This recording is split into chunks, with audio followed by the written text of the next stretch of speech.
Nyinyi kila mara kwa mara mnaongea kwa kanisa pale, napiga kelele mingi zaidi.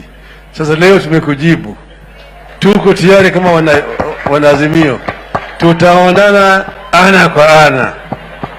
Asanteni sana. Mungu awabariki. Maafisa wa usalama walikabiliana na waandamanaji huku wakiwazuia kuondoka mitaani na kujiunga na maandamano katikati mwa jiji kama ilivyokuwa nia ya muungano wa Azimio. Mitaani Mathare, Kibra na Embakasi, waandamanaji walikabiliwa kwa vitoa machozi huku hali ikiwa kama mchezo wa paka na panya dhidi yao na maafisa wa usalama. Hassan Mugambi anatuchorea taswira ya mambo yalivyokuwa mchana wa leo. Maandamano katika mtaa wa Kibra asubuhi ya leo yalichukua mkondo hatari baada ya makundi mawili hasimu ya vijana yakionekana kukabiliana. Upande mmoja ukiandamana huku mwingine ukionekana kubeba silaha na kuzuia maandamano hayo kufanyika. Hatimaye maafisa wa usalama waliingilia kati na kutawanya makundi hayo. Kwingineko, rabsha zilizuka katika eneo la Jakaranda katika eneo bunge la Embakasi ya Mashariki. Waandamanaji walikabiliana na maafisa wa usalama waliofika kutawanya kongamano hilo lililojumuika hapa. Hali ikawa ile ya mguu ni ponye. Wasiokuwa na bahati wakaambulia mtego wa maafisa wa polisi. Watu watatu walitiwa mbaroni na kupelekwa katika kituo cha polisi cha Embakasi. Na hapa katika barabara hii ya Juja mambo yalikuwa ni kama haya. Maafisa wa usalama barabarani na waandamanaji mtaani wakirusha mawe, huku maafisa wa usalama wakiwazuia wasiondoke na kufanya maandamano hapa katika barabara hii na kuzuia wapita njia. Hapa katika eneo la Stage 10 mkabala na makao makuu ya jeshi la wanahewa, vijana walioonekana kuwa wenye ghadhabu wakikabili maafisa wa usalama. Kwa kipindi kifupi waandamanaji hao waliziba barabara ya Juja kwa mawe. Maafisa wakawakabili kwa vitoa machozi. Hata hivyo, baadhi ya vitoa machozi vilivyorushiwa vijana hawa vilidakwa na kurejeshwa upande wa maafisa wa usalama. Makabiliano haya yakiwatia wasiokuwemo maandamanoni katika hali tete, kwani walijipata wameshindwa kuendelea na biashara zao. Hatimaye waandamanaji hao walitawanywa. Call for the boycott of Safaricom, Kenya Commercial Bank and Radio Africa Media, particularly the Star newspaper, who have become enablers and facilitators of this brutal regime. Ni matamshi haya ambayo yamemponza kinara wa Azimio Raila Odinga, matamshi ambayo yameibua maswali chungu nzima kuhusiana na ni kwa nini Wakenya kususia kampuni hizo tatu alizotaja. Kwa mujibu wa kiongozi wa Wiper Kalonzo Musyoka, kampuni hizo hazijawapa haki wana Azimio. But there may be those who probably think that we also don't have rights. We have a right kugomea. Kugomea sio to act in isolation or anything. Absolutely not. What we are saying is fair reporting. Chama cha Jubilee kimetetea mwito huo wa Odinga. Hata hivyo, Azimio wamejipata pabaya kutokana na haya, viongozi wakidai kuwa Azimio wana njama ya kusambaratisha uchumi wa taifa, ingawa wana Azimio kwa upande wao wakijitetea kuwa kampuni hizi zinatumika kusambaratisha mipango yao. Calling on Kenyans to boycott various products and companies is ill-informed, because this is where we are getting our revenue, and without them in business, then we will be doing economic sabotage, which nobody in Kenya is going to buy. To look at the economics of boycotting such a company, and there are too many people whose livelihood depend on Safaricom. There are too many people whose livelihood depend on KCB. And so for me, I think it's hot hair, I'll say, that you're telling people to boycott, and yet these companies are offering critical services to the people, including the people that are in Azimio. Lakini maswali yameulizwa ni kwa nini Wakenya wasusie Safaricom, benki ya KCB na gazeti la The Star.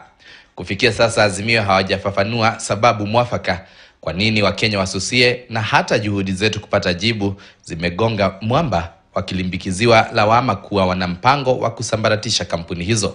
You know, it is informing Kenyans in a very bad way. We are telling Kenyans, these people will let you be on your own when they will continue banking in KCB in Nairobi. Inciting even media people In inciting a big company that is sabotage, what leader is doing is to make sure the economy is going more down. Kampuni ya Radio Africa kupitia mkurugenzi mkuu Patrick Kwako na muungano wa wanahabari KUJ tayari imetoa taarifa kushtumu matamshi hayo ya Odinga wanayosema ni ya kukandamiza wanahabari.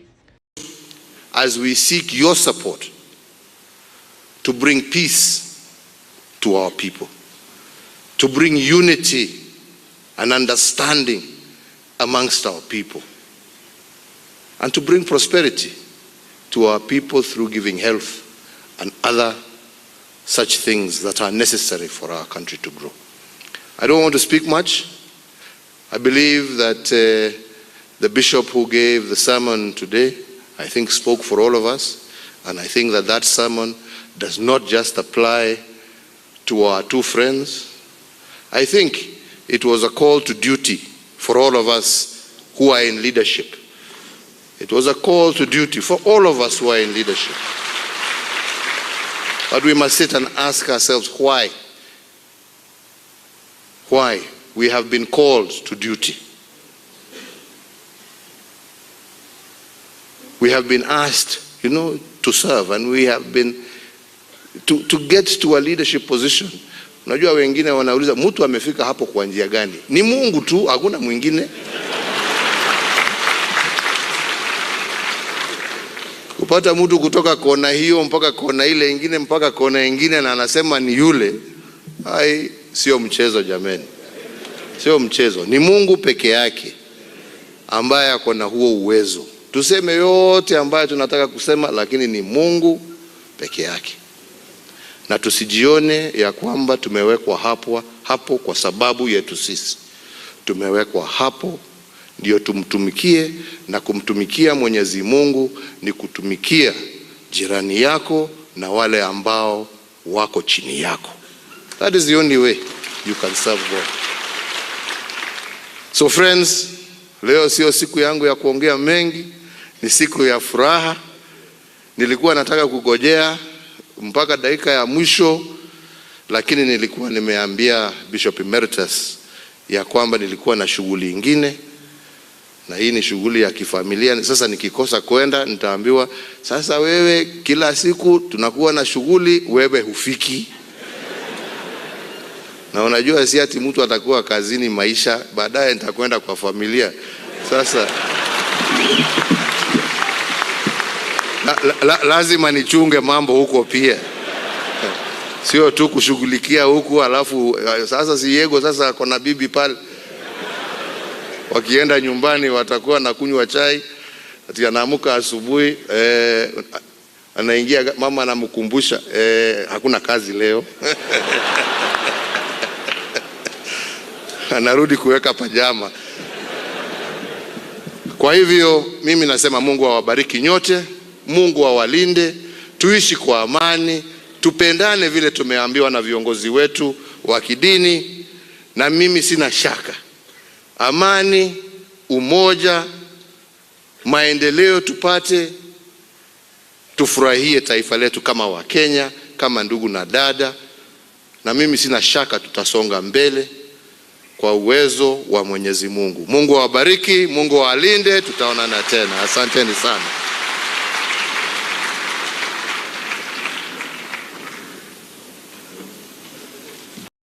Person is touched, you are all over the place. We are saying you should cover both. Nobody should destroy property, either from the rich or the poor. All property must be protected. But we want to see fairness. Tell the people of Kenya all the story of the supermarket that lost 20 million. Tell that story. Go and interview the people at the mosque and tell the story. Go and interview the people who built that church from scratch to tell you the story, so that you also tell the people of Kenya. Go to Nyamakema, go to Gikomba and interview the people. Huku wakazi wa jiji la Kisumu wakijiandaa kwa maandamano ya siku ya Alhamisi, Gavana wa Kisumu Profesa Anyang' Nyong'o amepiga marufuku kwa muda usiojulikana maandamano hayo katika jiji la Kisumu.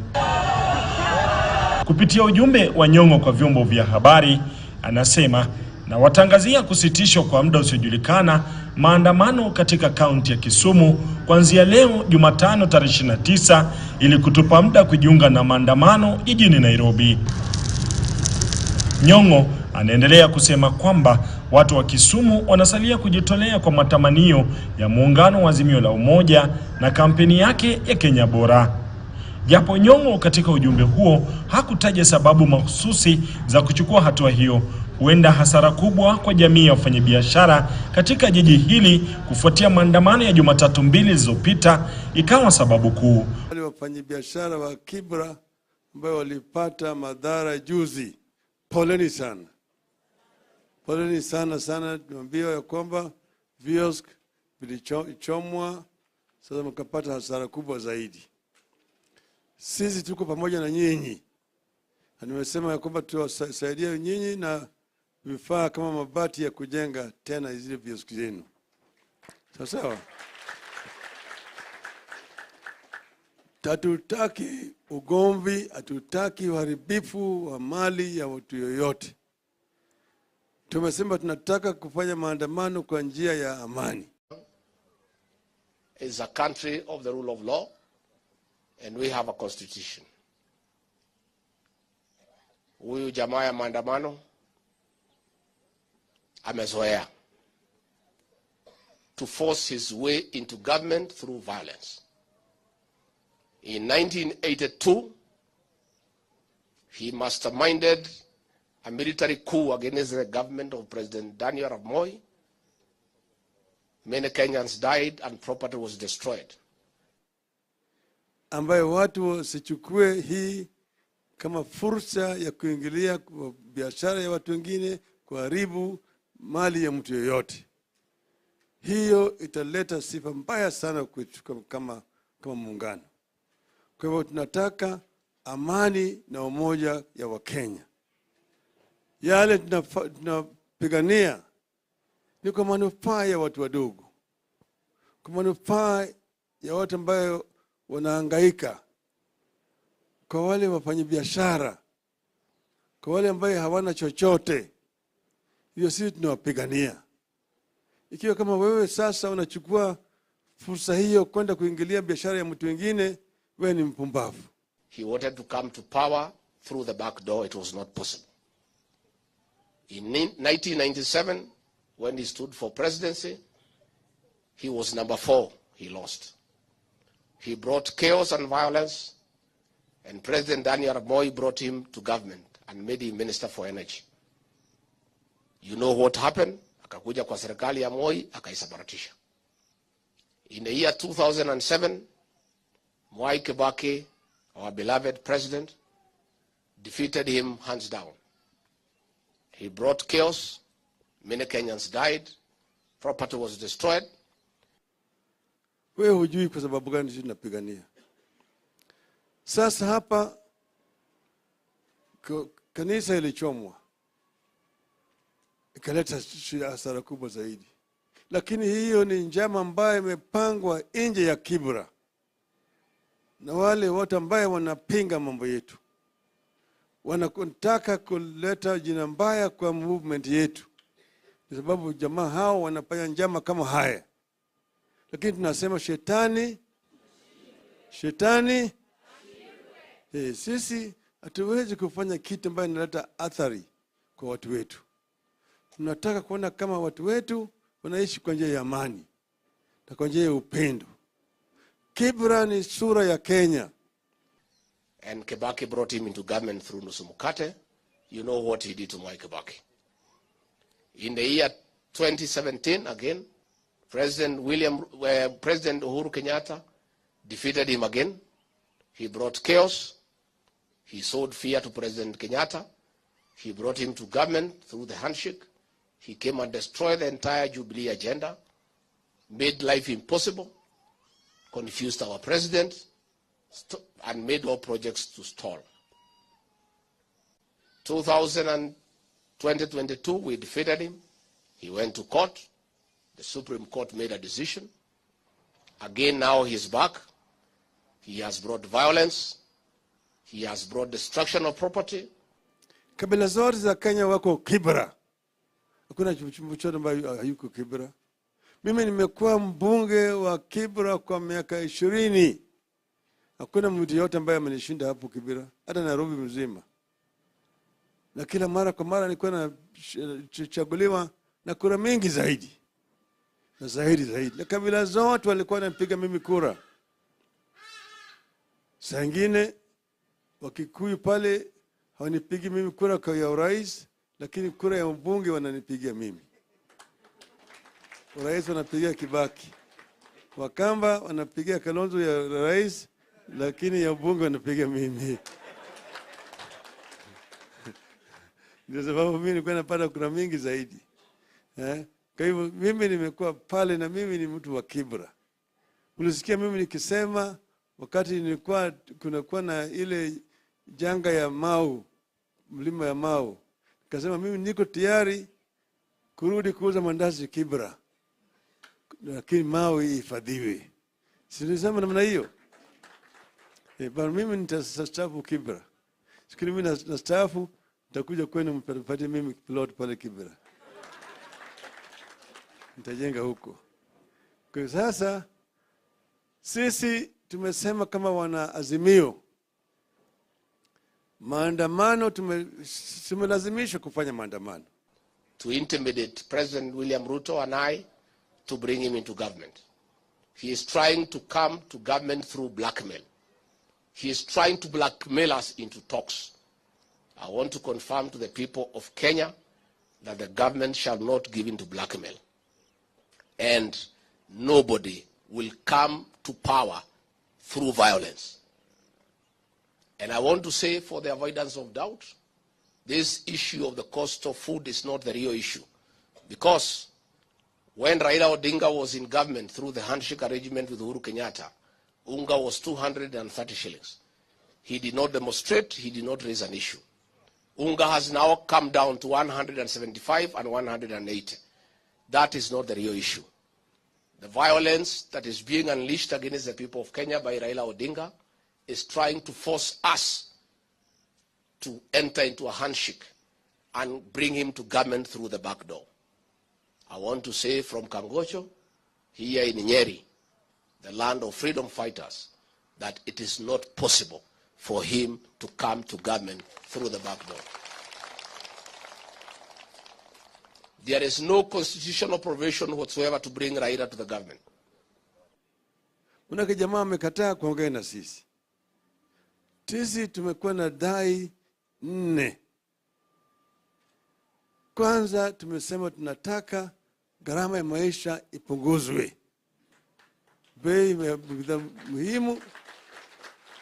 muhimu imepanda sana. Bei ya unga, bei ya mafuta ya kupika, bei ya petroli, bei ya diesel, bei ya sukari, karo ya shule, hata bei ya stima, yote imepanda, hata kodi ya nyumba iko juu sana. Kwa hivyo tunasema tunataka ipunguzwe. Wahenga walisema ati kibebacho kikivuja nafuu kwa mchukuzi. Kwa hivyo tukasema tunataka ivuje ili tupate nafuu. Sasa tumesema hiyo ni kwanza. Pili tukasema tunataka kwa haki. Tunataka kujua matokeo ya uchaguzi uliopita. Nikimalizia, ningetaka kuambia hao viongozi wa Azimio wawachane na sisi. Na wawachane na viongozi hapa ya Mlima Kenya. Nimeona wanataka kuingilia kiongozi wetu Kimani Ichung'wa, Ndindi Nyoro. Mimi wamenizoea. Na mimi hakuna pahali wanaweza kunipeleka. Mimi I'm not even there. And if they want to know who we are, waulize Uhuru Kenyatta. Anatujua vizuri. Anatujua. You know, they tried to fight us when he was president. It was not possible. I don't know how you can fight us when you're out of government. I want to say, ningetaka kuambia hao watu ya Azimio that munatumiwa kupigana na viongozi wa Mount Kenya. The previous administration under Uhuru Kenyatta destroyed all leaders from this region. The outgoing president did not want any single leader to emerge in this region. Kiongozi alikuwa akitoa kichwa wanagonga. Sasa naona wameambia watu ya Azimio ati wampige huyu Kimani Ichung'wa.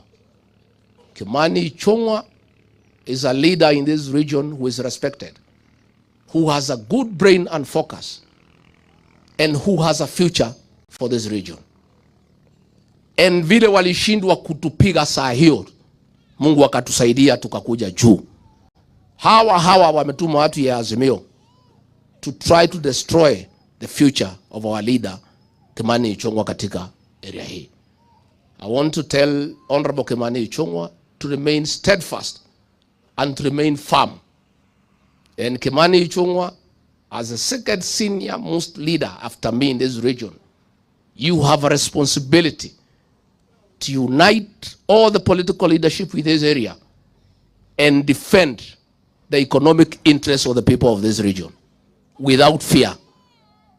And I know Kimani Ichung'wa and the rest of the leaders here have the capacity to protect our interest. Na tumwambie hawa wanatuma watu ya Azimio kupiga vijana wetu, kupiga Kimani Ichung'wa, kupiga Ndindi Nyoro, kupiga wengine, so that they destroy our future. I want to tell them they will not succeed. We have a duty, President William Ruto and I, to prepare young leaders for the next generation. Lazima tujenge viongozi wetu na lazima tuwachunge. Hatutaki tupatikane pahali Uhuru Kenyatta alituacha. Alikosa kusaidia vijana. He refused to mentor any leader in his region to prepare them for leadership. Sasa mimi nimeshika hawa vijana kuwalea vizuri, kuwa prepare for the leadership ahead. Wamemulika hawa watu wanataka kumaliza hawa.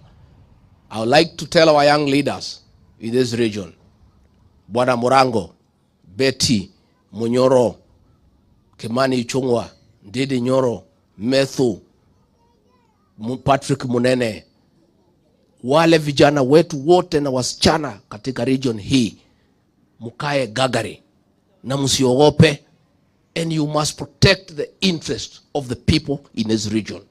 Lazima tusaidiane na nyinyi mambo ya kahawa na maziwa na majani chai. That is our responsibility. And I'll protect our young leaders because I have a responsibility. Sisi tukubaliana na maamuzi ya mahakama kuu, lakini tunaheshimu. Na tukakaa namna hiyo.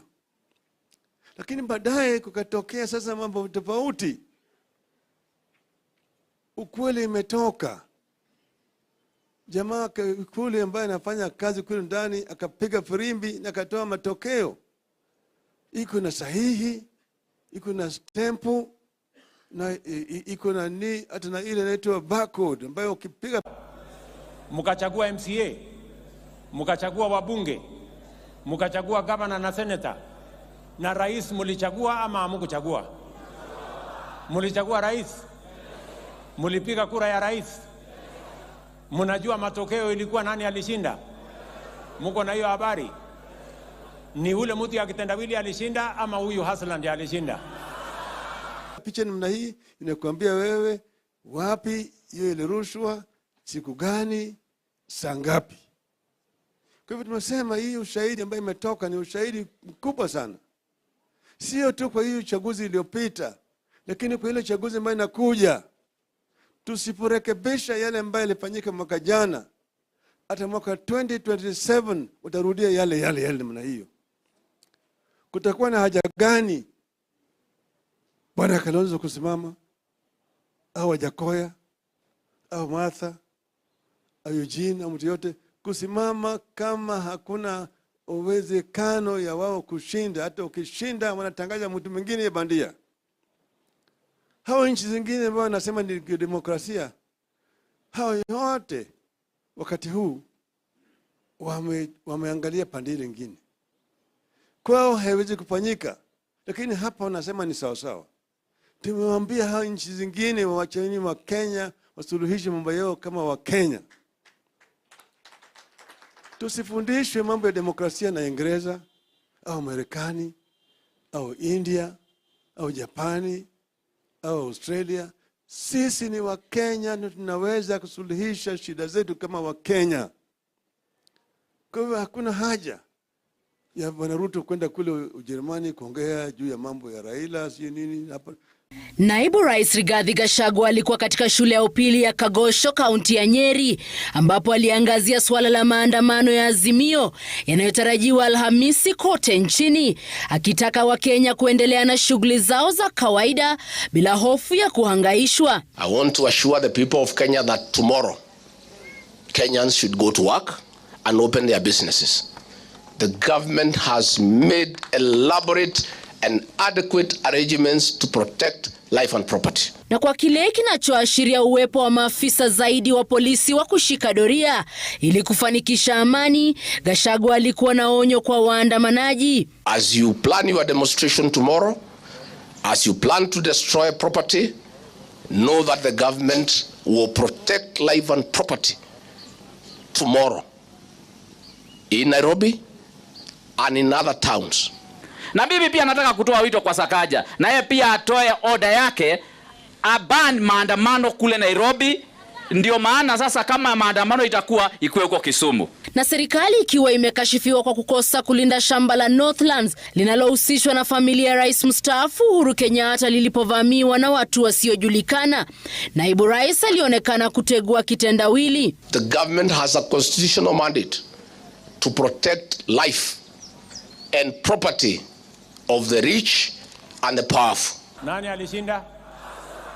Sasa mimi nataka nimwambie mtu wa kitendawili, please, wewe ni mzee, tungependa sana tukiheshimu, lakini wacha fujo, wacha maandamano, wacha vita, wacha kupiganisha watu. Tafadhali, we want to respect everybody, lakini mambo ya fujo na maandamano na kupiganisha watu na kuharibu mali ni mambo ambayo hayakubaliki katika society yeyote tukiendekea mbele. Na hata kama mzee ya kitendawili ako na shida ya mama mboga ya nini? Makanga ako na shida, ilitokea wapi? Wafanyabiashara bodaboda wako na shida, na yeye ilitokea wapi? Kwani mimi nauliza nyinyi watu wa Kisii, ule mtu ya kitendawili alishindana na nyinyi ama alishindana na mimi? Si alishindana na mimi. Kama ako na shida, si akuje aniulize. Sasa ameenda kuletea fujo, ameenda kuletea vita. Mama mboga hajauza kwa sababu ya vita yake. Ule makanga hajakuwa kazini kwa sababu. Equally, the same government has an obligation to protect the life and property of ordinary Kenyans, property being destroyed and the instigation of the rich and the powerful. The government will protect both the rich and the powerful. Tuko na seneta moja pale, seneta anaitwa Sifuna. Aliambia watu Kisumu, mkiona chakula mwende mkuu. Mwingine akafunga mbuzi zake kwa barabara. Kwa hivyo akafuata Sifuna, wakavamia mali, wakambemba kondoo ya wenyewe. Kwa hivyo Azimio ndio wanafaa kujibu wale watu walikuwa kule, walitoka wapi na walitumwa na nani. Viongozi hao wa Kenya Kwanza wakisema Azimio ilikuwa inatumia dhana kuwa wanapigania Wakenya kuhusu gharama ya maisha, ilhali walikuwa wanasaka nafasi serikalini kupitia mlango wa nyuma. He is trying to blackmail us into talks. I want to confirm to the people of Kenya that the government shall not give in to blackmail, and nobody will come to power through violence. Tafadhali kanisa, kama mko na haja na nchi hii, muongee na Raila kivyake ndio mjue ni nini, kwa sababu kama ni maisha kuwa juu, maisha iko juu kila mahali dunia safari hii. Lakini sisi kule Rift Valley ndio maamua kupanda mahindi ili bei ya unga ikuje chini. Kando na hayo, kiongozi wa wengi bungeni Kimani Ichung'wah aliyekashifiwa kuhusu uvamizi wa shamba la familia ya Kenyatta pia alipata utetezi. Nimeona wanataka kuingilia kiongozi wetu Kimani Ichung'wah ndiye Nyoro. Mimi wamenizoea na mimi hakuna pahali wanaweza kunipeleka. Mimi I'm not even there. And if they want to know who we are, waulize Uhuru Kenyatta, anatujua vizuri. Anatujua. You know, they tried to fight us when he was president, it was not possible. I don't know how you can fight us when you're out of government. Kauli mbiu ya Rigathi ikiwa kwamba kulikuwa na njama ya kuhakikisha eneo la Mlima Kenya linasalia bila kiongozi shupavu, akimlaumu rais mstaafu Uhuru Kenyatta kwa kutojali jamii ya Mlima Kenya. Chemutai Goindu ni I've just told him that in Siaya we started this journey long time ago. I remember when I came to the office in 2015 when I was starting the party called MDG, ukaniuliza utaweza kweli kushinda kura zidi ya Raila? Nikamwambia wacha nini jaribu. Now I've won twice in my own party. So nataka kuambia watu wa Nyanza kwamba hii safari tutaenda pamoja. Sisi wote tunaenda pamoja hii safari.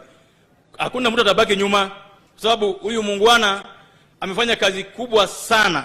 Mr. President, the job you've done that no one may appreciate in this country is not to build roads, not to lower cost of living, is to make sure that this country is united. Because we can't grow if you're not united. Hii mnasema yote stima, barabara, nini cannot happen if you're not united. Rais tangu achaguliwe ameenda kila mahali. Hii hakuna mahali mabagua hata mahali moja hajabagua. Go on that, Mr. President, unite us. Number 2, na nimesema jana nikiwa Ugenya kwamba saa hizi mvua inanyesha. It's raining now. We've been praying for rain. When the rain comes, you don't put on gum boots to go to the streets. When the rain comes, you get your jembes and go to the shamba. Sawa sawa. Huku wakazi wa jiji la Kisumu wakijiandaa kwa maandamano ya siku ya Alhamisi, gavana wa Kisumu Profesa Anyang' Nyong'o amepiga marufuku kwa muda usiojulikana maandamano hayo katika jiji la Kisumu. Kupitia ujumbe wa Nyong'o kwa vyombo vya habari, anasema na watangazia kusitishwa kwa muda usiojulikana maandamano katika kaunti ya Kisumu kuanzia leo Jumatano tarehe 29 ili kutupa muda kujiunga na maandamano jijini Nairobi. Nyong'o anaendelea kusema kwamba watu wa Kisumu wanasalia kujitolea kwa matamanio ya muungano wa Azimio la Umoja na kampeni yake ya Kenya Bora. Japo Nyong'o katika ujumbe huo hakutaja sababu mahususi za kuchukua hatua hiyo, huenda hasara kubwa kwa jamii ya wafanyabiashara katika jiji hili kufuatia maandamano ya Jumatatu 2 zilizopita ikawa sababu kuu. Watu wawili walifariki wakati wa machafuko hayo. Mmoja aliuawa kwa kupigwa risasi na mwingine akauawa akijaribu kuiba simu ya rununu.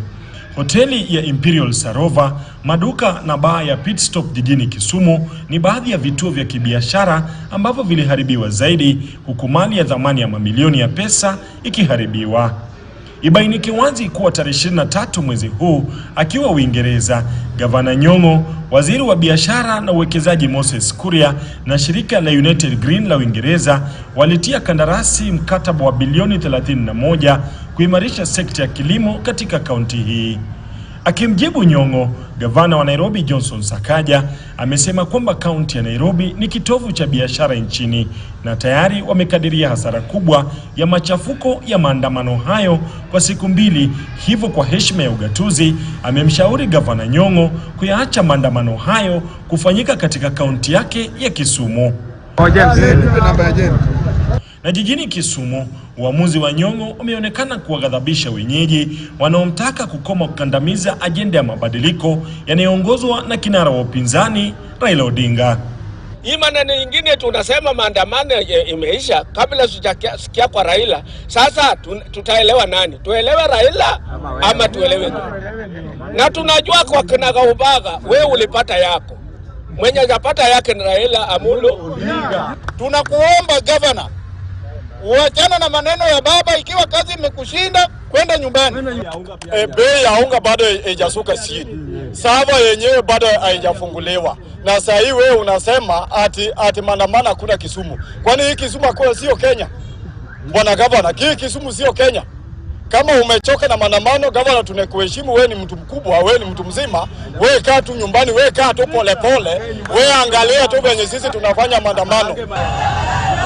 Iwapo maandamano hayo yataandaliwa jijini Kisumu au la, ni muda tu utakaotoa majibu. Bramwell Bwire, KTN News, Kisumu. Haya mtazamaji, habari ndio hiyo kama tulivyosema katika utangulizi wetu kwamba Gavana Nyong'o ameruhusu maandamano yaendelee kama ilivyokuwa imeratibiwa kinyume na taarifa aliyotoa.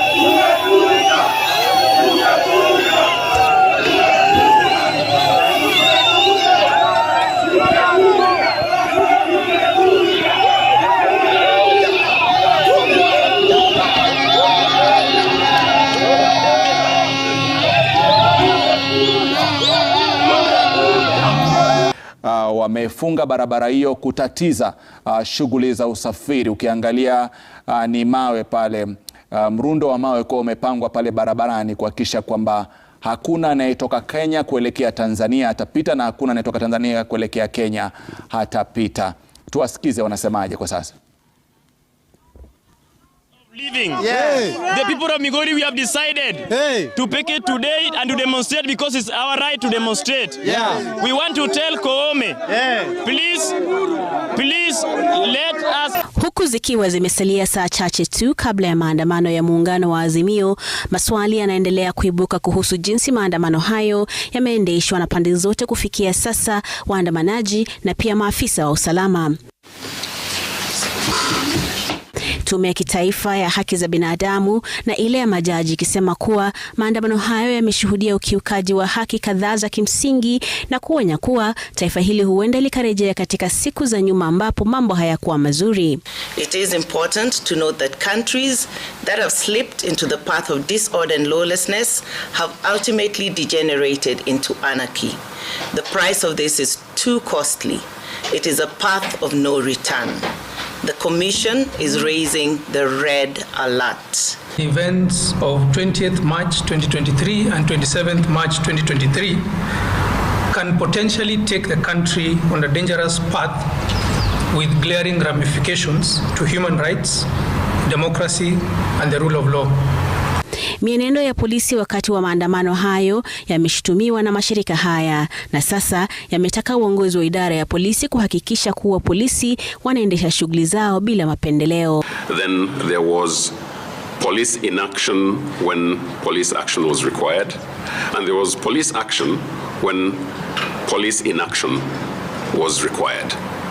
And I think that is one of the things that can only escalate the situation. So call upon the organizers of the demonstrations to ensure that their demonstrators are peaceful and that the people demonstrating are unarmed. Aidha, polisi na waandamanaji wametakiwa kutokiuka sheria wakati wa maandamano hayo, mbali na kuwapa wanahabari nafasi ya kutekeleza majukumu yao bila kuhangaishwa. La umuhimu zaidi ni tahadhari kwa wanasiasa kuhakikisha kuwa taifa halijipati katika ghasia na badala yake kuweka juhudi za kudumisha amani na utangamano. As we seek your support to bring peace to our people, to bring unity and understanding amongst our people, and to bring prosperity to our people through giving health and other such things that are necessary for our country to grow. I don't want to speak much. I believe that the bishop who gave the sermon today, I think spoke for all of us, and I think that that sermon does not just apply to our two friends. I think it was a call to duty for all of us who are in leadership. It was a call to duty for all of us who are in leadership. But we must sit and ask ourselves why. Why we have been called to duty. We have been asked, to serve, and we have been to get to a leadership position. Unajua wengine wanauliza mtu amefika hapo kwa njia gani? Ni Mungu tu, hakuna mwingine. Kupata mtu kutoka kona hiyo mpaka kona ile ingine mpaka kona ingine na anasema ni yule, sio mchezo jameni, sio mchezo. Ni Mungu peke yake ambaye ako na huo uwezo. Tuseme yote ambayo tunataka kusema, lakini ni Mungu peke yake. Na tusijione ya kwamba tumewekwa hapo kwa sababu yetu sisi. Tumewekwa hapo ndio tumtumikie, na kumtumikia Mwenyezi Mungu ni kutumikia jirani yako na wale ambao wako chini yako. That is the only way you can serve God. So friends, leo sio siku yangu ya kuongea mengi, ni siku ya furaha. Nilikuwa nataka kugojea mpaka dakika ya mwisho, lakini nilikuwa nimeambia Bishop Emeritus ya kwamba nilikuwa na shughuli nyingine, na hii ni shughuli ya kifamilia. Sasa nikikosa kwenda nitaambiwa, sasa wewe kila siku tunakuwa na shughuli, wewe hufiki. Na unajua si ati mtu atakuwa kazini maisha, baadaye nitakwenda kwa familia. Sasa lazima nichunge mambo huko pia. Sio tu kushughulikia huku alafu sasa si yego sasa kuna bibi pale. Wakienda nyumbani watakuwa na kunywa chai, ati anaamka asubuhi anaingia, mama anamkumbusha hakuna kazi leo. Anarudi kuweka pajama. Kwa hivyo mimi nasema Mungu awabariki nyote, Mungu awalinde, tuishi kwa amani, tupendane vile tumeambiwa na viongozi wetu wa kidini, na mimi sina shaka amani, umoja, maendeleo tupate, tufurahie taifa letu kama Wakenya, kama ndugu na dada, na mimi sina shaka tutasonga mbele kwa uwezo wa Mwenyezi Mungu. Mungu awabariki, Mungu awalinde, tutaonana tena. Asanteni sana.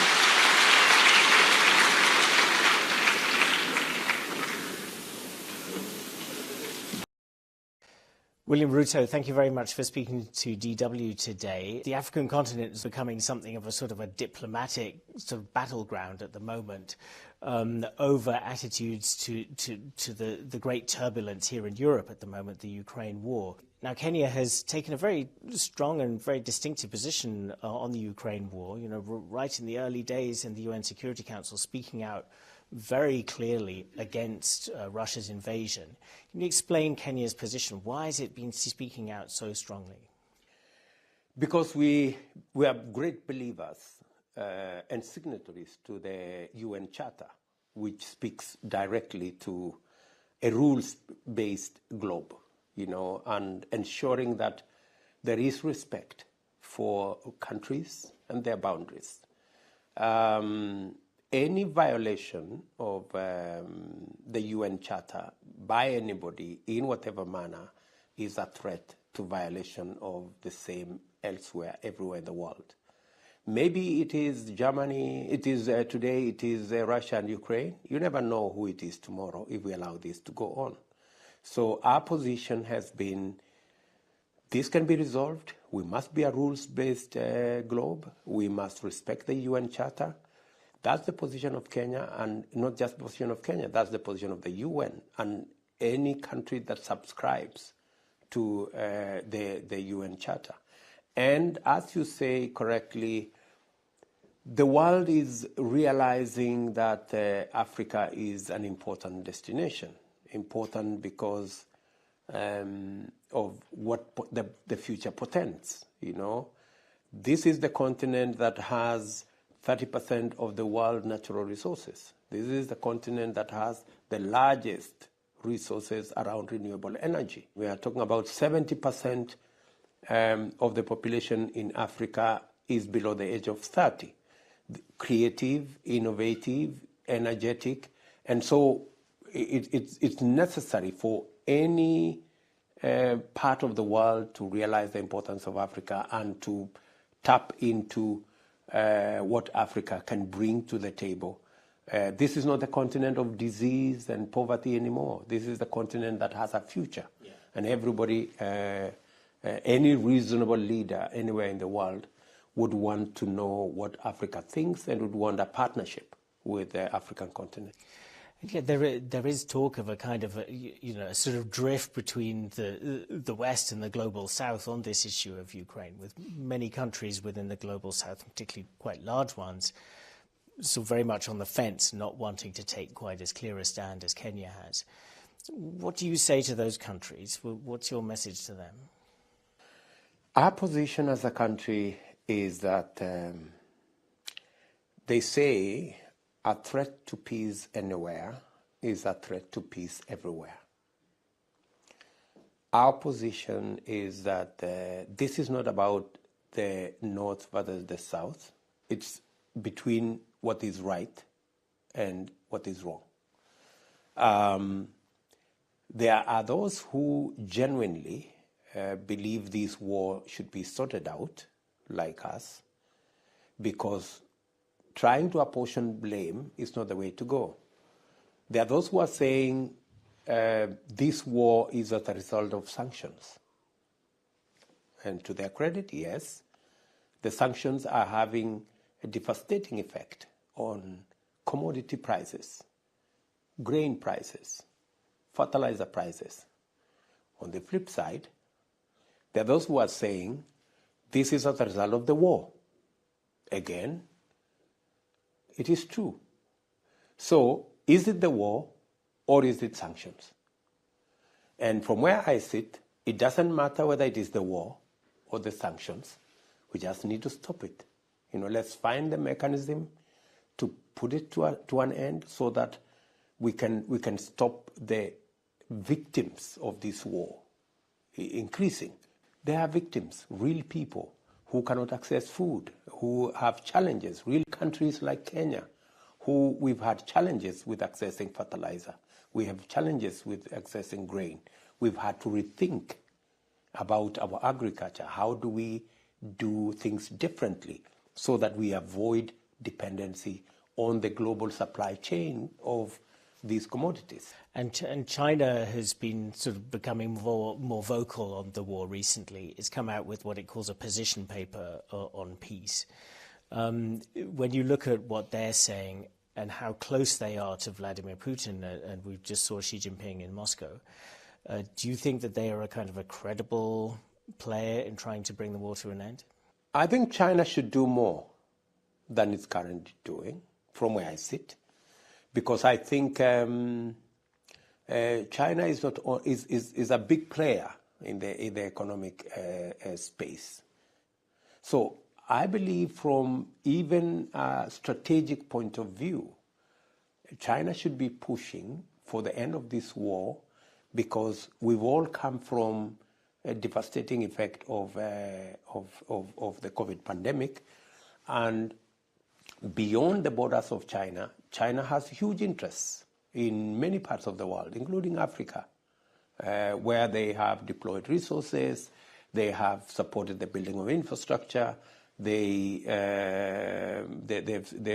deployed their capital, and I don't think this war is helping them in any way to recoup or recover from the investments they have made globally. So my expectation, we saw, I think last week, there was a meeting between the president of China and the president of Russia.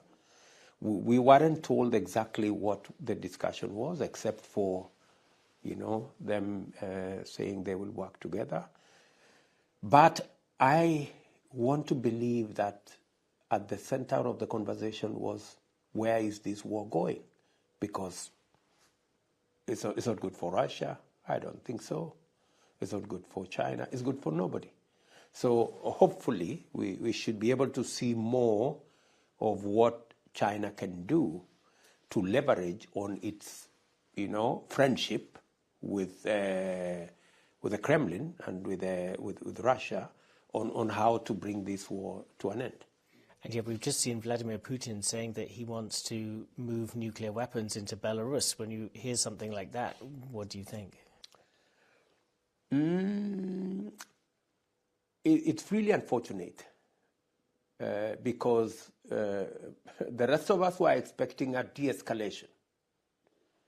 But it looks like a de-escalation is is not happening anytime soon. And the threat of nuclear, deployment of nuclear in this whole space puts many lives, many people, and maybe the globe at risk, of a full-blown war that nobody knows who will be the next victim. And it speaks to the urgency of all players. And that's why, even this morning, part of the conversation I was having with President Schumacher of this great republic of Germany was exactly on where is this war going and what is it that nations, signatories of the UN Charter, can do. Kenya in its own way, Germany in a different way can contribute. So it's a source of concern for nations, for leaders across the globe, that this war is not de-escalating. In fact, if anything, it's escalating. And I don't think we should continue to take this lightly. I think there is more that needs to be done so that we can stem the hazardous and possibly the existential threat of humanity that this war could possibly pose. Let's just step back maybe from the war for a moment and the even bigger picture. I mean, there's been criticism of the West vis-a-vis its kind of appeals to the global South over this war, that it is requesting kind of support from the global South after not putting enough money into fighting climate change, not showing sufficient solidarity over providing vaccines during the pandemic, for instance. Does the West need to look at itself and think more about solidarity being a two-way street? I would even take it further. We've had a raging war in DRC. We've had a raging war in Somalia.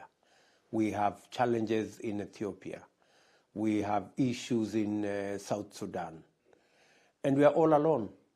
Kenya, for example, we've had to put our resources, Kenyan resources, in deploying troops in DRC. We are currently hosting discussions to support the peace process in Ethiopia. We are working round the clock to see what we can do supporting training of public officials, administration officials, teachers for Somalia, using our own public resources. Part of the conversation I was having with the President of Germany today is the drawdown, the walk away, so to speak, of EU from the situation in Somalia, and the rest of it. So when it is our issues, it is our issues. When it is other people's issues, it's global issues. This is the Mr. Jaishankar, the Indian foreign minister's quotation. Is that who you're quoting here? Yeah. So I think we need to have a fair conversation. When you talk about climate change, we've said this many times that we are bearing the biggest brunt of climate change with loss of diversity, huge droughts. Kenya is experiencing 4 years of continuous drought, severe drought. We've lost 2.5 million heads of livestock. We have lost livelihoods. Yet the conversation around climate change is still sterile. We're having difficulty persuading the globe, especially the global north, on loss and damage. These are not phantom stories. Loss and damage is a reality. And while we respect that we need to play our role in what the war and to speak about the war in the middle of Europe between what's going on in Russia and Ukraine, surely we need to have a much more candid conversation about the effects of climate change, about debt that is crippling many countries in the global south because of the unfair, almost let me say deliberate, international financial system that is rigged against the global south, where we pay 50 times more interest to access development resources than our compatriots, because we are priced out of resources by risk. Everybody believes investing, putting your resources in the global south is risky. So we end up paying inordinate. And that's the conversation we need to have. And hopefully we will be able to push this conversation to the center of global debate on how do we move into the future. We are facing, as humanity, not as the global south, we are facing as humanity an existential threat because of the effects of 400 years of exploiting fossil fuels recklessly. The African continent is coming with a solution, stopping financing fossil fuel exploration and exploitation. It's not a matter of when, it's not a matter of if, it's a matter of when, because it has to stop. Otherwise, this globe is going to burn with all of us in there. Let me give you an example. We're discussing drought today in Kenya. The president of Germany was telling me about drought in Germany. So climate change has no boundaries. There is no climate change for the global south. There is no climate change for the global north. And those of us from the global south are saying, we are coming to the table with our assets. We have the largest resources of renewable energy.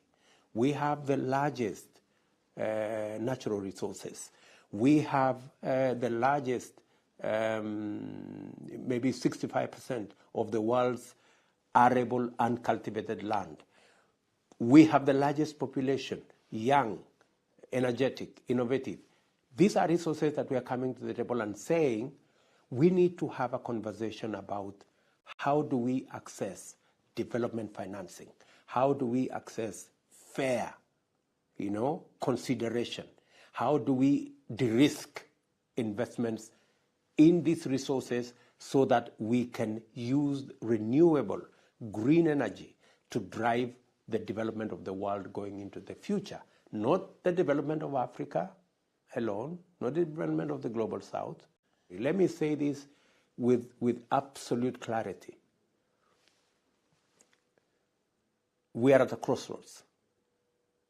Either we choose to continue the exploitation of fossil fuels and we accelerate ourselves to climate hell, or we finance the renewable green energy in the global south and save the world. Now, you're here in Germany partly trying to drum up investment into Kenya. So tell us a little bit about your thinking on that. I mean, China has been a very important investor in Kenya and also in the wider region in recent years. Pouring in money. Are you now trying to kind of diversify your sources of investment? Do you think that Kenya has become, for example, a bit too dependent on money coming in from China? Well, we're here because we have a 60-year-old relationship with Germany. It's always been there, and we have developed our relationship, and it's been on a trajectory of growth, whether we are talking about investments in our geothermal resources, in the water, in health, and it has nothing to do with what we do with others. There are new opportunities for both German investors, German business people, and Kenyan opportunities also for Kenyans, Kenyan entrepreneurs, Kenyan business people to explore and to work together. We see an opportunity because We have some of the largest resources of renewable energy. Germany, on the other side, have the best technology. Combining these two opportunities from the renewable assets that we have and the German technology that exists here, with investment, we can create a win-win outcome. Not just on that, on education as well. There is need for synergy between curriculum in Kenyan technical training colleges with their German counterparts, because labor is becoming a very fluid resource. This country requires 250,000 people to work. Kenya can actually offer, because we can synergize the training, the skills, the competencies that can be made available to this country. We are looking at opportunities for sustainable agriculture. You may want to know that Kenya is actually a tech hub in the continent. We have some of the best creative, innovative human capital anywhere in the world. Again, there is opportunity there as we present Kenya as a destination and a hub for access to ACFTA, that's the Africa Continental Free Trade Area, which comes with 1.4 billion people, an economy of $3.4 trillion, and the youngest population in the globe. A quarter of the world's population will be living in the African continent by 2050. So there is sufficient reason for Germany and Kenya to work together, because the opportunities available are tremendous. Now, I'd like to turn to the situation in Kenya at the moment, because also connected with the war, there's a cost of living crisis being experienced in many, many countries. Kenya is pretty badly hit, and people are angry. There are big protests. Police have been firing tear gas today. What are you doing to calm the situation? We live in a context, and Kenya, by the way, is possibly the largest democracy in our region. And we had the best ever election last year. Of course, unfortunately, 6 months after the election, my competitors, let me say, decided to pick up and say that to want to challenge the election, not in a court of law, not in any known jurisdiction, but to challenge my election on the streets with demonstrations. But let me tell you that from where I sit, yes, we have a crisis of commodity high prices, whether it's fertilizer, whether it is fuel, whether it's grain. You've asked me directly, what am I doing? Number one, we have registered 5 million farmers. We are providing fertilizers and seeds for them to grow. Number two, we are importing food from across the globe, where some of the imports arrived last week. We've cleared some of them to begin to tamper the price of commodities. We are also investing long-term on irrigation, and that's part of the conversation I will be having with German officials on how we can work together to change our agriculture from being rain-fed to being agriculture under irrigation. The riots in Nairobi are not so much about the cost of living. It is so much about some election results, which is actually a settled matter. But of course, because cost of living is a pregnant issue, is a emotive issue, our competitors are trying to take advantage of it. But I think the people of Kenya are a lot wiser. I mean, your critics have said that you have so far not been able to deliver on your promises to lower prices, and you have been increasing taxation. This connects with discussions with the IMF. Do you feel that you're being squeezed by the IMF into raising these taxes, or do you stand by the tax increases? There are no increases of any taxes that we have proposed that are punitive. The IMF has no role in how we run the affairs of our country. We are in charge of the economy. Many people would say what you're saying, but let me give you 3-4 things. Number one, we have stabilized the economy. The economy was on a slide into debt. Everybody appreciates that we have stabilized the economy. We couldn't access the international financial markets when I took over.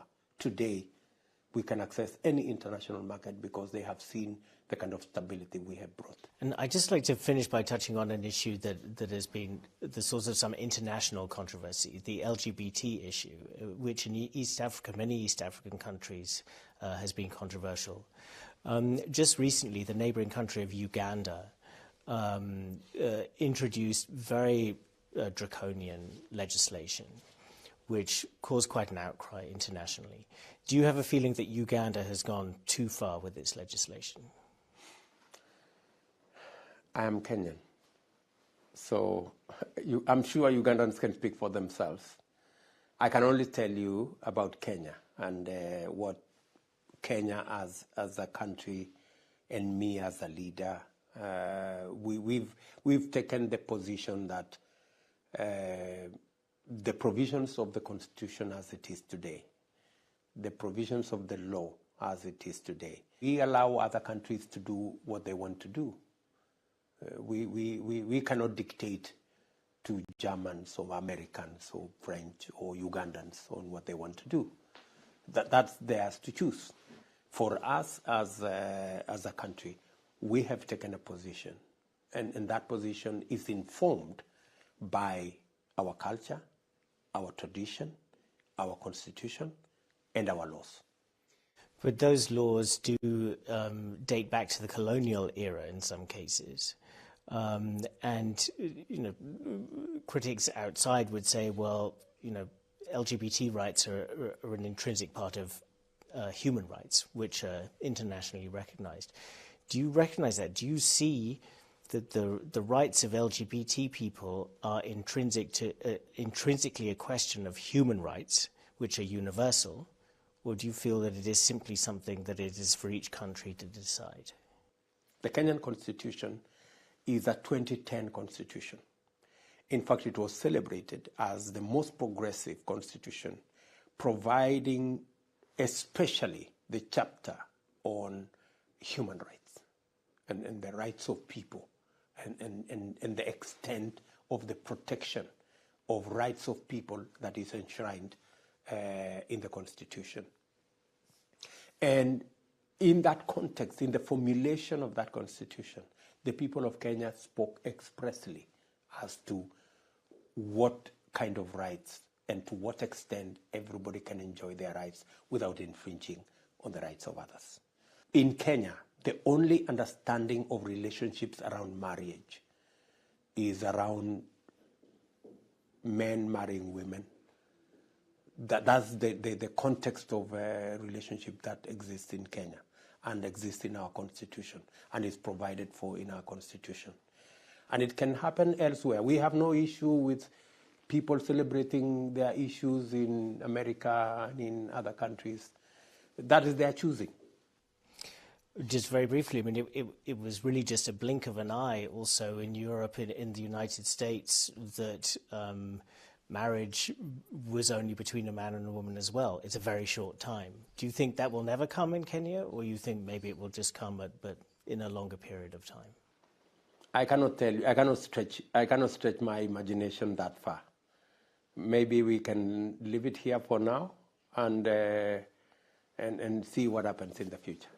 William Ruto, thank you very much for speaking to DW today. Thank you very much, my brother.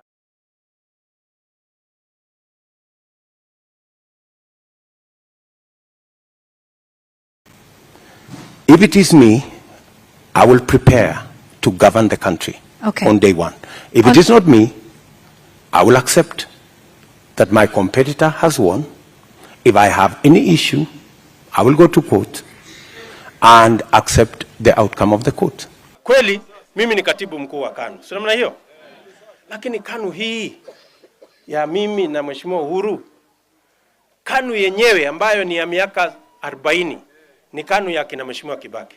As ODM, we believe we have a duty to this country to create precedents so that in future people can improve on it. We will respect their opinion to say yes for whatever reasons they have. They must respect our opinion to say no for the reasons we have stated. When we forged with many other Kenyans to form the Jubilee Party, we wanted and we now have a national political movement. Na commission ya IEBC isituletee mchezo. Kama namna gani? Sisi tunataka kupiga kura, wananchi wa Kenya waamue rais wao. Enda upige kura kwa mpango ambao utapatia mtoto wako kazi. Enda upige kura kwa mpango ambayo iko na pesa ya kuinua biashara yako. William Kipchirchir Samoei Arap Ruto is easily one of Kenya's top 3 political figureheads, having remained at the center of the country's body politic for the last 15 years. I see him as a self-made man, a man who will want to project himself as an ordinary person, having lived an ordinary life, and so wants to identify with the have-nots. William Ruto was born on December 21st, 1966 in Kamagut in the county of Uasin Gishu to Daniel and Sarah Cheruyot. He attended Kerotet Primary School for his elementary education, then Wareng Secondary School for his O-levels before joining Kapsabet Boys High School for his A-levels. And it was during his time at the University of Nairobi in the late 1980s where he studied botany and zoology that Ruto's political appetite came to the fore. He would later enroll for a master's degree in environmental science and a doctorate in philosophy in plant ecology from the same university. After graduating with his bachelor's degree at the height of the clamor for multipartyism in 1990, Ruto plunged into politics. He became the organizing secretary for the Youth for KANU 92, a group that had been formed to drum up support for President Daniel Arap Moi, who was facing the rigors of a multi-party election for the first time since ascending to power 14 years earlier. The connection comes because Ruto was a leader of the choir in the AIC church, and as you know, Moi loved the church so much, AIC especially. So probably I think that is the starting point, Ruto's entry into politics. In the 1997 general election, Ruto was elected Member of Parliament for Eldoret North constituency, beating veteran politician Ruben Chesire. Ruto went on to serve as Eldoret North MP for 15 years. Ruto is very good, he's a good orator. He can speak endlessly and he chooses his words in a way convenient to the audience that he's addressing. So when he goes to Western, he knows what to say in Western. When he goes to Central, he knows what to say to the people in Central. So yeah, understanding his audience, being able to be very measured. In 2002, as he retained his parliamentary seat, he found himself in the opposition benches for the first time as the NARC revolution swept KANU out of office. 5 years in the opposition led Ruto to join hands with Raila Odinga and others who had fallen out with President Mwai Kibaki on the back of the controversial 2005 constitutional referendum. Going into the disputed 2007 elections, Ruto's political stock had risen significantly. I think we have managed to persuade our followers and supporters of ODM to agree to a nomination exercise. That does not, however, preclude the option of agreeing on a candidate as long as that agreement brings on board all the players of ODM. He sought the Orange Democratic Movement ODM presidential ticket, but polled third behind Odinga and Musalia Mudavadi. He became a member of the famous ODM Pentagon, emerging as the undisputed Rift Valley political kingpin. He was able to galvanize the Rift Valley. He was able to work very closely with the people on the ground, and he was seen as the point person in the Raila campaign in the 2007 elections. Following the bitterly contested election of 2007, which was marred by post-election violence, Ruto joined government in the ensuing efforts to solve the political crisis. He was named Minister for Agriculture and later Minister for Higher Education, before falling out with Odinga. Ni jukumu letu kama serikali kupitia kwa National Cereals and Produce Board kuhakikisha ya kwamba wakulima hawapotezi pesa zao. As the late President Mwai Kibaki and Raila Odinga successfully led the nation in promulgating a new constitution, Ruto took a dissenting view leading the No campaign in the 2010 constitutional referendum. How can you lie to millions of Kenyans unless you are telling us that those Kenyans who are in no are fools? Another significant chapter of Ruto's political career came in December 2010, when Ruto was named among 6 other prominent Kenyans, including President Uhuru Kenyatta, as those bearing the highest responsibility for the 2007-2008 post-poll violence that left over 1,000 people dead. Ruto would battle a crimes against humanity case at the International Criminal Court for the next 5 years. And as the 2013 general election approached, Ruto teamed up with Kenyatta in a surprise turn of events to found the Jubilee Alliance, where they beat Odinga's Coalition for Reforms and Democracy Code. I, William Samoei Ruto. And Kenyatta was elected Kenya's 4th president, with Ruto becoming the country's first deputy president. In the run-up to the 2017 general election, Ruto led efforts to fold his alliance's constituent political parties to form the Jubilee Party. Kenyatta and Ruto won the vote, but had to contend with the shock of the Supreme Court nullifying the entire election. Kama hawana shida na kura ya MCA, na governor, na senator, na mjumbe, ati wako na shida na kura ya nini? Ya rais. Na kama tuliwashinda hiyo vitu vingine yote 5, tutashinda kuwashinda hii kura ya rais. They were re-elected in the repeat poll, boycotted by Raila's coalition, NASA. However, trouble hit paradise almost immediately after, following the largely unforeseen handshake between President Kenyatta and Odinga that split the government and the governing Jubilee Party right down the middle. Ruto then moved to the United Democratic Alliance, UDA, in efforts to succeed Kenyatta as Kenya's 5th president. Ruto will be banking on his political networks with his Kenya Kwanza Alliance partners and shrewd mobilization skills as he seeks to make history as the first person since the reintroduction of multipartyism to win the presidency on the first time. Kibaki had to run 3 times.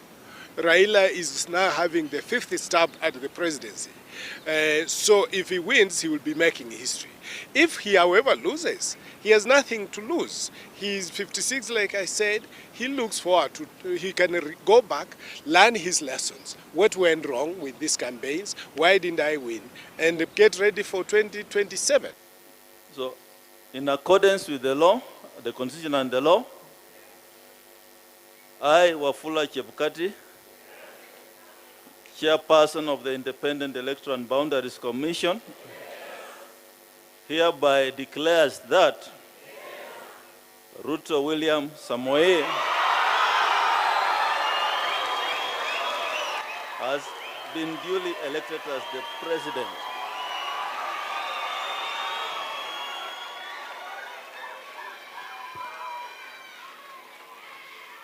of the Republic of Kenya under the provisions of Article 138 of the Constitution in the presidential election held on 9th of day of August 2022. Ruto William Samoei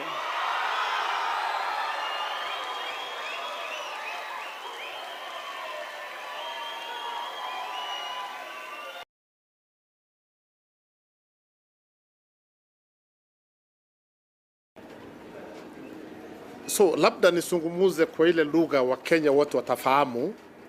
Naweza anza? So ndugu zanguni kutoka kwa media, mwakaribishwa National Police Service Headquarters. Tumeona ni vizuri tusungumuze na nyinyi ndio mtusaidie kueleza Wakenya wenzetu. Kwa sababu kidogo tumesikia wananchi wafahamu kile kinaendelea. Ndivyo tumeona ni vizuri tuje tueleze, muambie watu wetu watukufu, wananchi wa nchi yetu ambaye ni nzuri na tunaipenda, ya kwamba kesho Jumatatu waje kazini. Kila mtu ile kazi ufanya, kama ni kwenda shambani, kwenda ofisini, kwenda kwa duka lake, soko, ama jambo lolote ambalo ndilo tegemeo lake, Wakenya wote waende kazi kesho. Niko na maofisa wenzangu hapa, all the service commanders. Labda yule yuko ni DCI kwa sababu alikuwa kule Mombasa. Tuko tayari. Sisi ni kuhakikishia nchi yetu ni tulivu na salama. Every corner of this country is secure and safe. Kuna watu wachache ambao wamejaribu kutisha na labda kusema kwa lugha ya Kimombo, intimidating fellow Kenyans. This is our country, all of us. Si zote hii ni nchi yetu, whether mtu mdogo ama mtu mkubwa, either kwa utajiri ama kwa mwili, sisi tuko sawa. Hii ni nchi yetu, na ningependa kuuliza Wakenya wote wafurahie kuishi, furahia kuwa kwa nchi yako ambaye Mungu alikupa. Tumesikia wengine wanasema sijui hata kesho wataleta vurugu jiji la Nairobi. Hakuna jambo kama hilo litafanyika. Tuko tayari kama kikosi cha polisi kuhakikisha kuna utulivu kwa nchi nzima, na kwanza jiji letu la Nairobi. Tuko na wageni wengi kwa jiji letu, many foreign nations, na hatutakubali kabisa kitu kibaya kifanyike kwa jiji letu. Na tumeamua kama service commanders, kesho watu wanaruhusiwa kuja city center. Uko huru kwenda mahali popote, lakini kama uko na nia ya kuleta vurugu, uko armed na what we call offensive weapons, mawe, panga, rungu, utapata cha mtema kuni. Hilo nataka kukuambia saa huu, yeyote ako na huo mpango kesho kuleta vurugu kwa nchi yetu, utakipata. Whichever level you are in the society, whichever status. Niko na Land Cruiser za kutosha kutupa wewe nyuma ya Land Cruiser. Kesho siweki mtu kwa parado, yote nita arrest. Whoever you are, ni kurusha wewe kwa Land Cruiser nyuma, uende jela, ufungwe milele.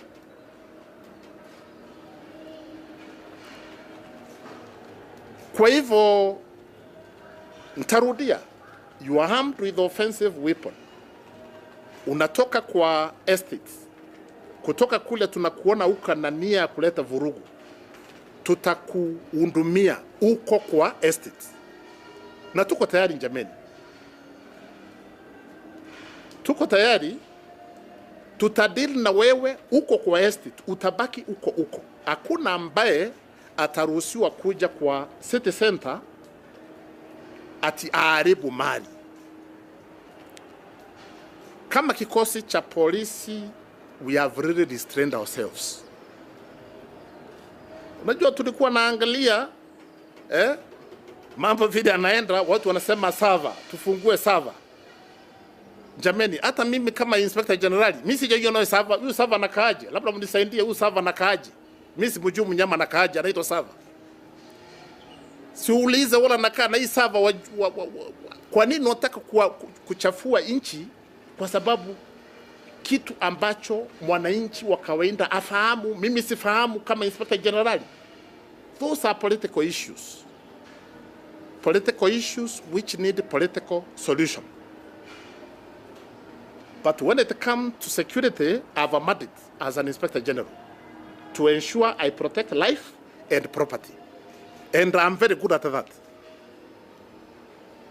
I will not sleep on the job. These politicians crossed the line in Kisumu. Wakati walivamia a function ambayo ilikuwa ya CAK, Communication Authority of Kenya. Wakavamia, chakula ikaibiwa, wanaanza kuvunja cutlery, kuharibu mali. That is where they crossed the line. Tukasema, we have been restraining ourselves. We cannot do that anymore. We must come out as a police service to ensure law and order is maintained. So huo ndio ujumbe natoa pale kwa kila mtu asikie. Kesho jaribu utakiona.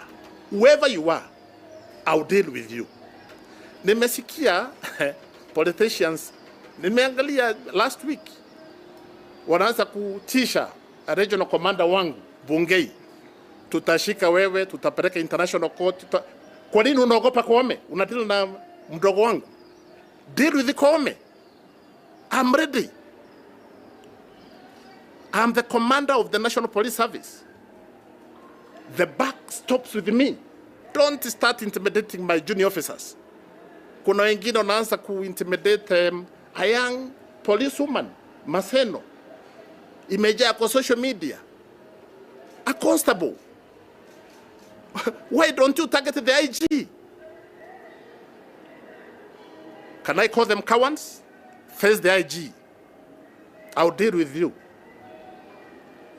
as a law-abiding citizen of this country. I have a job to do, and I will discharge that mandate without fear or favor. Wherever you are, I will deal with you. Ndio wa Kenya wawe na utulivu. Jameni, tuko na watoto wanazaliwa leo ambao they have a future. I'm an old man. Why do I want to destroy this country? These children have a future. Can we give them a chance? I have enjoyed my life to get where I am, an old man, as an Inspector General.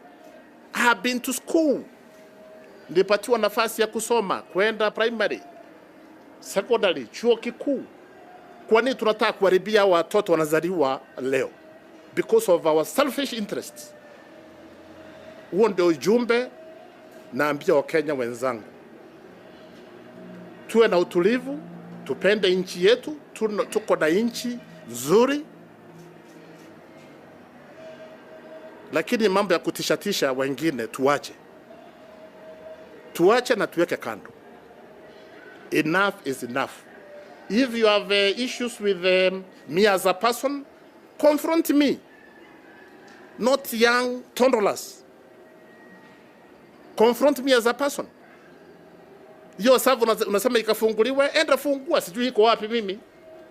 Kwa nini unataka umeuliza?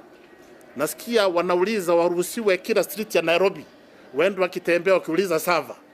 Koinange Street, Moi Avenue, Juja Road. Jameni, kwani Usava anakaa kila pahali kwa jiji la Nairobi? That's the message. I thought there's need for us to be very clear so that tomorrow, whoever causes trouble, we deal with him atajilaumu mwenyewe. And we call for your support, my good friends from the media. This is our country, all of us.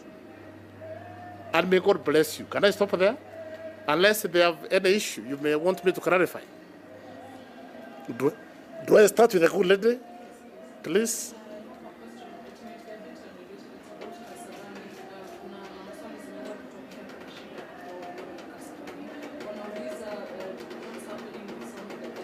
Oh, Kasarani.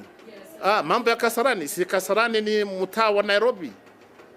Kama vile tuko na mtaa wa Buruburu, tuko na mtaa wa Kilimani, mtaa wa Lavington.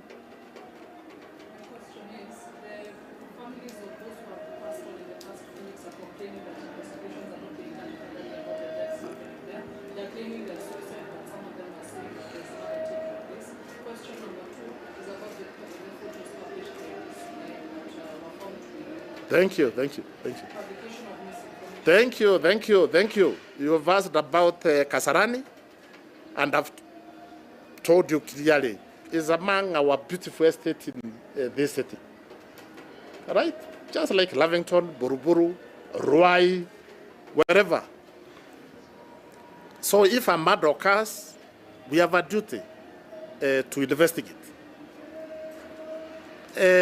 So is all these issues have been brought to our attention, and they're in good hands. They're being investigated. Mtu yote akifariki is what we call is a sudden death, is provided at the Criminal Procedure Code. You know, sudden death. So all these issues are being investigated. So tutapata kama kupata ukweli kama mtu kweli ilikuwa suicide, kama aliuawa. I'm aware. This year has brought my attention. There is one case we shall go to court for exhumation. Kwa sababu tunaambiwa huyu aliruka kutoka kwa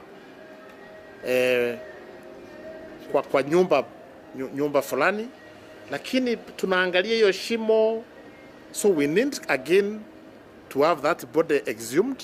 Look at the dimensions. Pahali yalitokea na mwili wake. So we are doing thorough investigations, as I've told you, including exhumation. But as you know in the law, for us to exhume any body, we need a court order. Therefore, we are going before court. Because one of the cases you've mentioned, already the victim has been buried. So there's a lot going on. Whoever found culpable will face the law.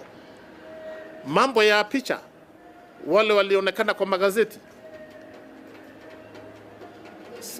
Yes, si ndio tu iko mapicha tumepeana kule nje, na hata kesho tutachukua picha.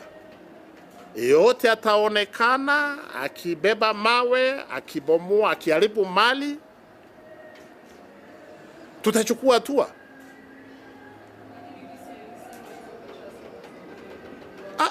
Hizo picha dadangu nitakueleza. Angalia hii logo. Hii logo, I'm the president of African Police. At the moment, as you are sitting, Kenya, we have the EO seat. We chair African Police. I'm the president of Afripol, African Police in the whole continent. Kwa hivyo kama hii jambo ilifanyika Burundi, I'm interested. Kama ilifanyika Rwanda, I'm interested. So don't worry, yes, it's true. So a criminal is a criminal. We work with Interpol, work with what you call YAPCO. 14 countries. Ukifanya makosa Seychelles, I will follow you.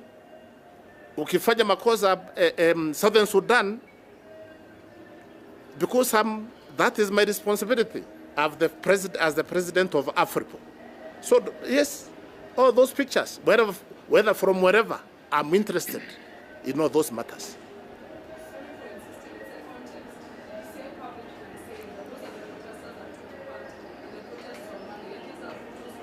Does not matter. Yes, even if you committed a murder 2000 or even 1999, a murder file is never closed. You committed murder in 1990, that matter is still alive. So whichever time it took place, you are a criminal. So we shall follow you up to your last day on earth.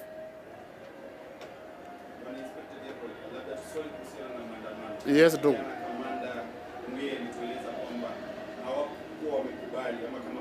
na sijakubali hata leo.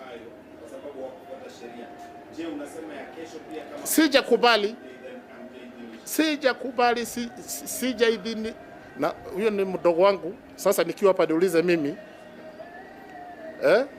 mimi kama Inspector Generali, hakuna maandamano nimeruhusu, kwa sababu nimekueleza. Unasema unatafuta server Koinange Street, unatafuta server Arambe Street, unatafuta server Juja Road, unatafuta server Kariobangi. Kwani hiyo server jameni yako kila mahali? Sasa tukubaliane jameni, those are political disputes and they should be resolved kisiasa. Mambo ya usalama hakuna kusungumuza. Ayo hatutakubali masungumuzo. Sitakubali masungumuzo. Whoever you are, get me right. Whoever you are, sitakubali masungumuzo. I have a duty, I have a mandate, and I'll discharge that mandate to the best of my ability. For the time I'm in this office, I will not sleep on the job. Sitakubali mali yaribiwe ya watu. Did you see our supermarket raided? Somebody lost 20 million. How much time do you require? Do you put? How much energy do you put to raise even 1 million? Some of us even you have never touched even 1 million. Sasa jameni, somebody was declared bankrupt within 1 day kwa sababu ya maandamano ya kutafuta server. Server ilikuwa kwa supermarket. Ndugu zanguni, server ilikuwa kwa supermarket. Server ilikuwa kwa unga, ile unga ilienda kuchukuliwa ama soda.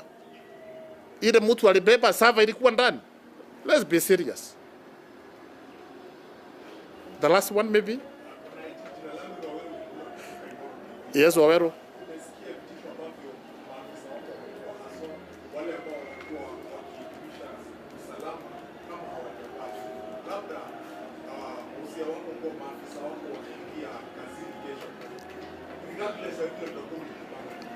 Wawero, I will refer you to the service standing orders. National Police Service standing orders. Right? You know that some of us are even paid to be in plain clothes. Taxpayers pay us, some of us, to be in plain clothes. Yes. Some are paid. Uniform yake ni kuwa vile huko. So sasa because of kuna mtu anatafuta server, niambie officer leo usivae suti yako, na sheria inaruhusu ya kuvaa suti. So usijali mambo ya mavazi. Mambo ya mavazi, wewe uliambia Wakenya watulivu waje wafanye kazi, wenye wakorofi waingie kwa kitanda, kama wana la kufanya waingie kwa kitanda walale. Last one please. Yes please.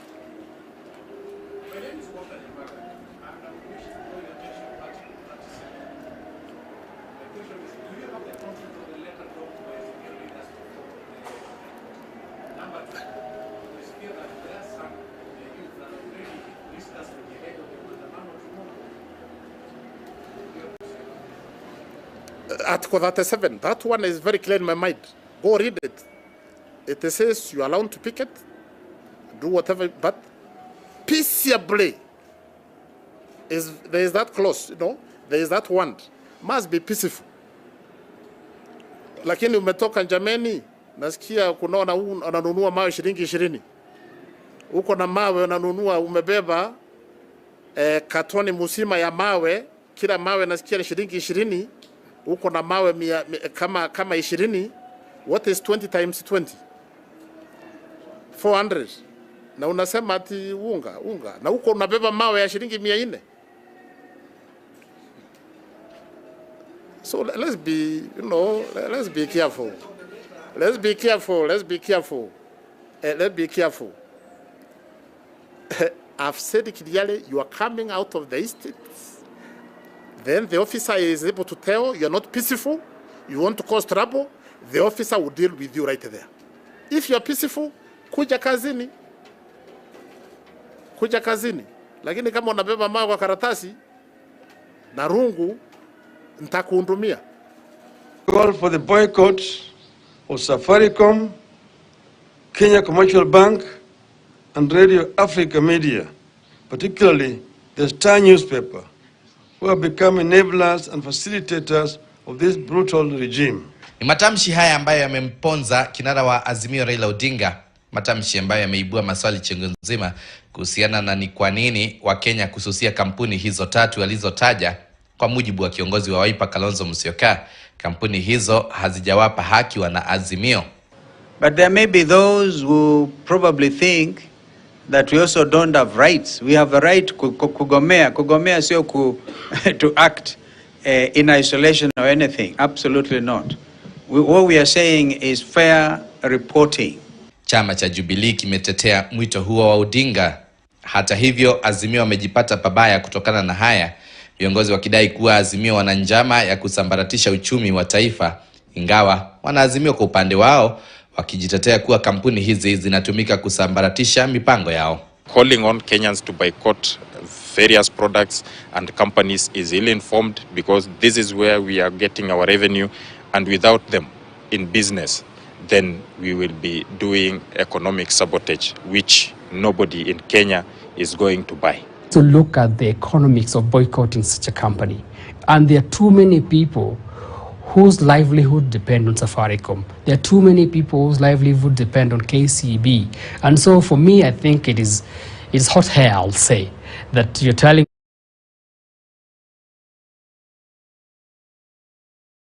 is bearable. We need to do that. Because those of us who are here, we are aware of thousands of our children who are struggling at home because they cannot afford school fees. We are also aware of vulnerable families that cannot feed themselves. That's why as governments we are also struggling